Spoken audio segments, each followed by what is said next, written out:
नमस्कार, द नगरी न्यूज की खास पेशकश खबर दिन भर में आपका स्वागत है। मैं हूं ललित वर्मा। चलिए रुक करते हैं आज की बड़ी खबरों की ओर।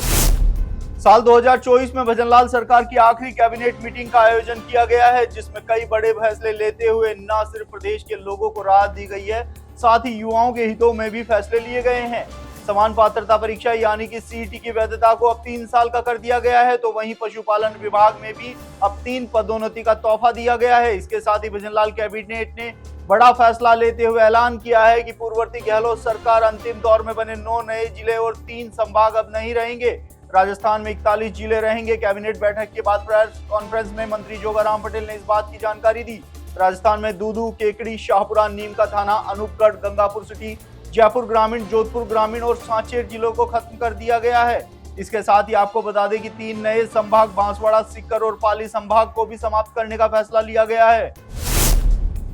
पूर्व प्रधानमंत्री मनमोहन सिंह का शनिवार को निगम बोध घाट पर राजकीय सम्मान के साथ अंतिम संस्कार किया गया। इस दौरान मनमोहन सिंह की पत्नी गुरुशरण कौर, बड़ी बेटी उपिंदर सिंह, दूसरी बेटी दमन सिंह और तीसरी बेटी अमृत सिंह निगम घाट पर मौजूद रहे। इस दौरान प्रधानमंत्री नरेंद्र मोदी ने पूर्व पीएम मनमोहन सिंह को श्रद्धांजलि देते हुए मनमोहन सिंह के परिजनों से भी मुलाकात कर ढाढ़स बंधाया। मनमोहन सिंह की बेटी ने उनको मुखाग्नि दी।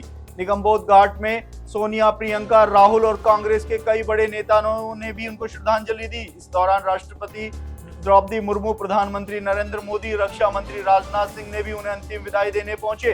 अंतिम संस्कार के दौरान भी मनमोहन सिंह को उनकी पसंदीदा नीली पगड़ी पहनाई गई थी।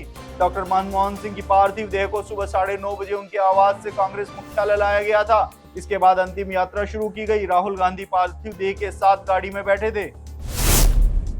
प्रदेश में बीते कुछ दिनों से पश्चिमी विक्षोभ का असर देखने को मिल रहा है। इस दौरान जहां कहीं मध्यम तो कहीं तेज बारिश दर्ज की गई। साथ ही इस दौरान करीब आधा दर्जन से ज्यादा जिलों में ओलावृष्टि भी दर्ज की गई। मौसम विभाग के अनुसार पश्चिमी राजस्थान में कहीं कहीं तथा पूर्वी राजस्थान के अनेक स्थानों पर मेघ गर्जन, वज्रपात के साथ हल्की से मध्यम वर्षा दर्ज की गई है। इस दौरान पूर्वी राजस्थान में कहीं कहीं भारी वर्षा भी दर्ज की गई है। साथ ही पूर्वी राजस्थान में कहीं कहीं ओलावृष्टि भी दर्ज की गई है। इस दौरान राज्य में सर्वाधिक वर्षा पचपहाड़, झालावाड़ में 86 mm दर्ज की गई है। बीते 24 घंटों में राज्य में सर्वाधिक अधिकतम तापमान 12 में 28.2 डिग्री सेल्सियस दर्ज किया गया, तो वहीं न्यूनतम तापमान 6.4 डिग्री सेल्सियस जैसलमेर में दर्ज किया गया।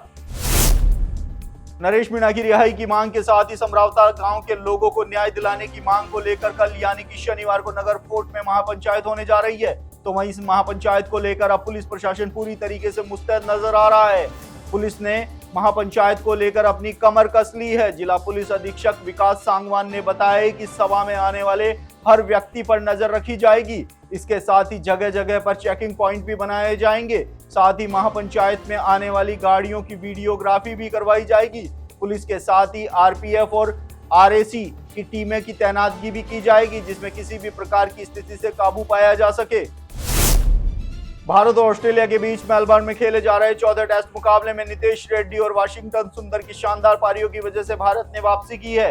एक समय 221 रनों पर 7 विकेट गंवाकर भारत संकट में नजर आ रहा था, लेकिन इसी बीच नितेश ने शानदार नाबाद 105 रनों की पारी तो सुंदर की 50 रनों की पारी के चलते भारत अब टेस्ट मुकाबले में टक्कर में नजर आ रहा है। तीसरे दिन का खेल खत्म होने तक भारत ने 9 विकेट के नुकसान पर 358 रन बना लिए हैं। नितेश 105 रन बनाकर तो सिराज 2 रन बनाकर क्रीज पर मौजूद हैं। ऑस्ट्रेलिया ने पहले बल्लेबाजी करते हुए पहली पारी में 474 रनों का विशाल स्कोर खड़ा किया था।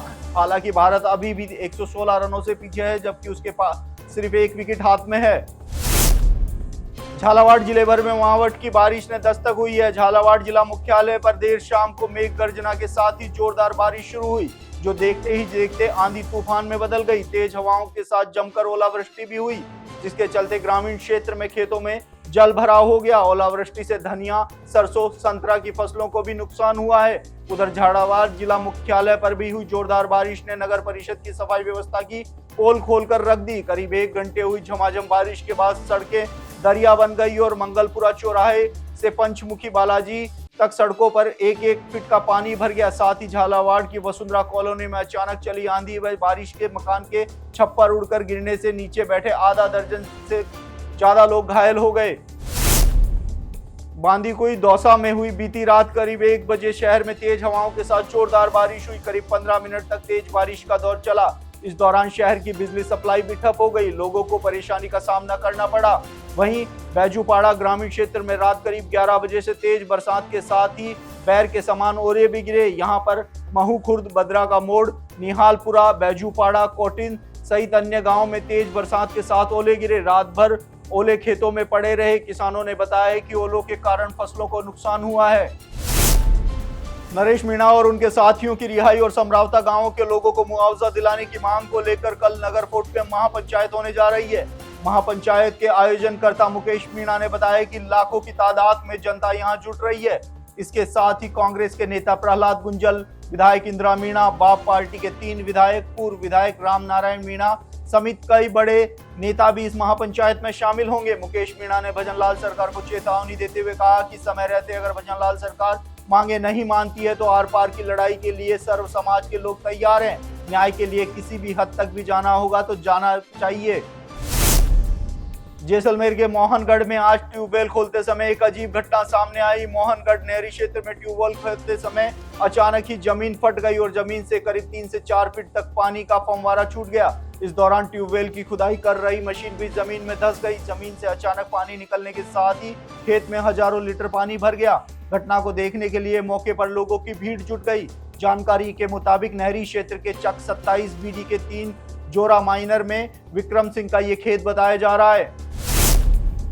रात के अंधेरे में गाड़ियों की टक्कर से गायों को घायल होने की बढ़ती घटनाओं के बीच नई धनारी के युवाओं ने सड़क दुर्घटनाओं में गौ माताओं की सुरक्षा के लिए उनके गले में रेडियम बेल्ट पहनाने का अभियान शुरू किया है। रात 8 से 10 बजे तक चलने वाले इस अभियान की शुरुआत गांव से हुई, जिसमें भामाशाहों का सहयोग मिला। अब तक कुल 160 रेडियम बेल्ट वितरित किए जा चुके हैं और इसे अन्य गांवों, गलियों और शहरों तक ले जाने का लक्ष्य है। युवाओं का कहना है कि ऐसा अभियान हर जगह चलना चाहिए जिससे गायों को रात में सड़क दुर्घटनाओं से बचाया जा सके। तो ये थी दिन भर की तमाम बड़ी खबरें। कल फिर से आपके साथ रूबरू होंगे, तब तक के लिए नमस्कार।